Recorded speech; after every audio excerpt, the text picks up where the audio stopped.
He's really surprising everyone. His newest Toronto Raptor, Jahmi'us Ramsey, is coming into this team on his second 10-day contract that he just received, late last night, early this morning, and is playing pretty well. Really showed out against the Orlando Magic, and despite the fact the Toronto Raptors ended up losing this game, obviously continuing the tank in 2024, trying to keep that draft pick, trying to keep it out of San Antonio.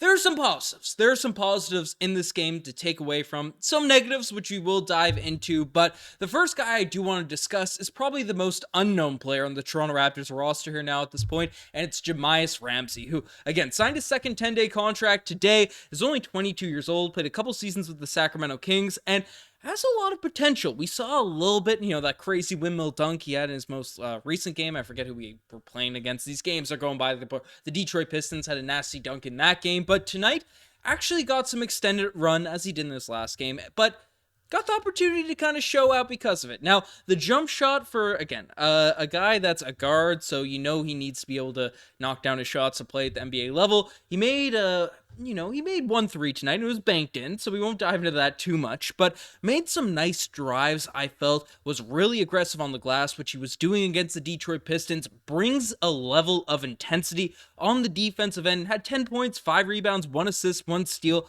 and, knocked down 3 of 4 free throws. Again, in 18 minutes, I thought Jahmi'us Ramsey, getting that 10-day contract, was a guy that I think Toronto Raptors fans, he didn't really impress anyone to a crazy extent in his first stint in a 10-day contract, but now he's been around for a bit, got a couple games, got the rust off, or at least the jitters out in that Detroit Pistons game.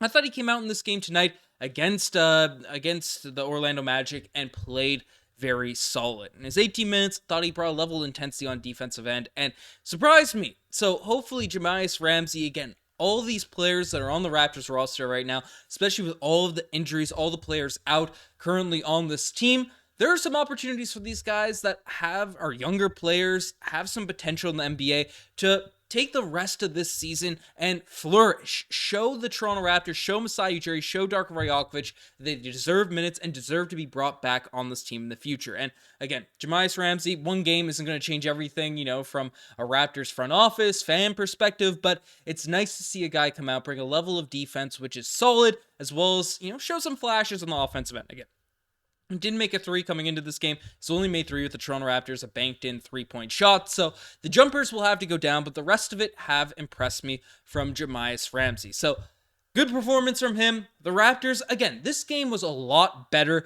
than that Detroit Pistons outing. I didn't even know how to react to that. That just didn't feel like an NBA basketball game. Didn't feel like a G League basketball game. It felt like 2 mid-level high school teams really going at it. That's sort of the vibe of the game that we had against the Detroit Pistons. Tonight, the Raptors played a solid 2 quarters, 2-3 quarters of this game were actually pretty good. The Raptors brought it to the Orlando Magic, who were one of the better teams in the Eastern Conference, an elite defense, and did their thing. And the guy that really deserves the most credit for it, and he's been playing his way maybe into a contract he probably would have received this summer, or, that he lost early on in the season, but Gary Trent Jr., our star boy, he's looking back to being the star boy here now at this point, because he's put up a pretty solid game in this one, knocking down a lot of threes. Looking at the stats, 31 points for Gary Trent Jr. Let's bring up the Raptor stats in here. Yes, 31 points for Gary Trent Jr., 4 rebounds. Again, Gary's not going to be getting assists or anything like that, but no turnovers, 31 points, 7 of 11 from the 3-point line. A really, really solid night. The guy that really kept us into this game, really kept the Toronto Raptors when the offense was stagnating, when things weren't really going well. Gary Trent Jr. was there to knock down a 3, knock down a bucket, to keep things sort of rocking. So shout out to Gary Trent Jr. Again, I don't know if he's going to end up coming back. I'm not sure what the Raptors' plans are for him, because again, he's had a very, very up and down season this year. But nice to see him have some games, earn back some of the money he lost early on in this year. Because I still think Gary is a good basketball player. I still think he's a good player along those lines. But it's just it's been a rough one. It's been a rough one for Gary this season. But there were some other Raptors. Again, Kelly Olynyk had some weird moments in this one, but still continues to fill up the stat sheet. 10, 9, 3. And not one of the better Kelly Olynyk games for this, since he's joined the Toronto Raptors. He's been quite good, especially on the offensive end, being really crafty, being really effective in that front court. Really happy with what we've seen from Kelly Olynyk.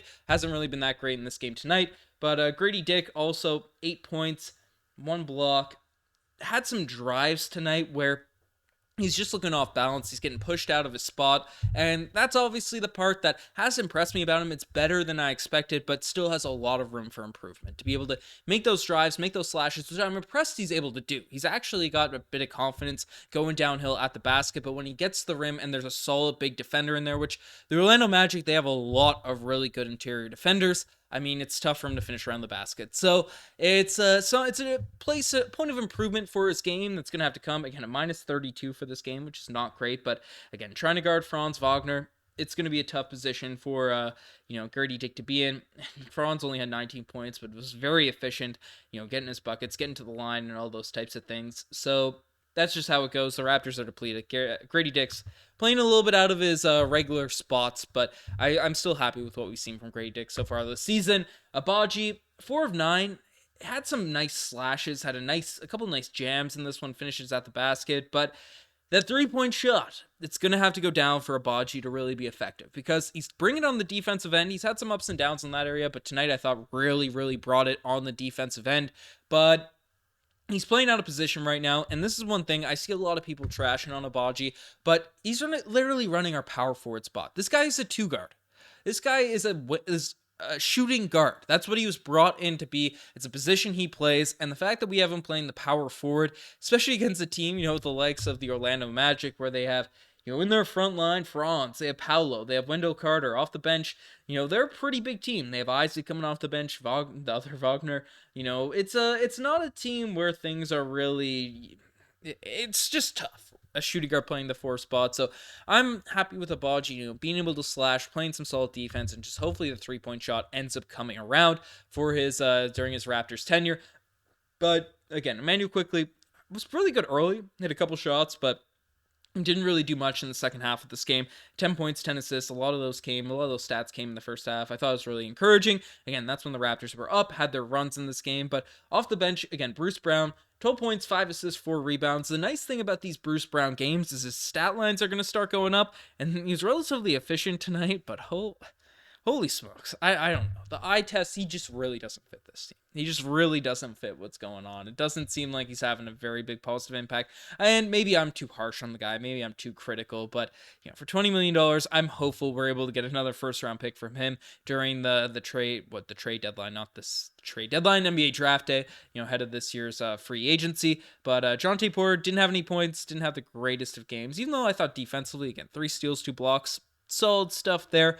I thought he did a solid job when he was in there, defending the front line, doing all those types of things. But Jordan Nwora, also in 16 minutes, only 16 minutes for Nwora, had the highest plus-minus for the team, had 14 points, 5 rebounds, 2 steals. No Jalen McDaniels tonight. Nwora got all that run, as well as Jahmi'us Ramsey. And again, Nwora continues to be a guy off the bench that's a bit of a microwave, is a bit capable of really just getting his game going and being effective out there on the offensive end for the Toronto Raptors. Now, a big problem in this game was the team's inability to guard the 3-point shooters on the Orlando Magic, and letting guys like Suggs, letting just different players on the Magic not just kind of have their way, talking some smack, all those types of things. So, that's really was the Achilles heel in the second half of this team, letting a lot of 3-point shooters go. So the defense does have to improve with the Toronto Raptors, but again, looking at our lineups, the exception of Abaji and maybe IQ, it depends how you define Bruce Brown, no real, notable defenders in the NBA on the team. Again, Jahmi'us Ramsey didn't impress me on that end, but it's going to be tough to win games when you're a team that's sort of facilitating a rebuild and then half your lineup's already out. So just how it goes with this team. I'm encouraged by the positives in this one, but let me know what you guys think in the comment section down below. You guys are the best to make it this far. Subscribe to the channel if you guys haven't already. I'm signing out. Cheers.